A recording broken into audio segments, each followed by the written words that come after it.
शकता.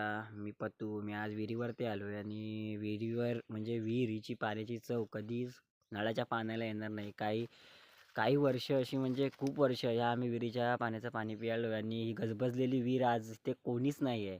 म्हणजे सकाळचे 6:30 झाले असतील. पहिल्यांदा तर 6 वाजले की बायका येऊन पाण्याला यायच्या आणि विहिरीवरती एक गजबजलेलं वातावरण असायचं. आज शांत फक्त पक्ष्यांचा आवाज येतोय आणि इथे असे खाली असं एक आम्ही परा बोलतो. आता परा गेलाय खाली.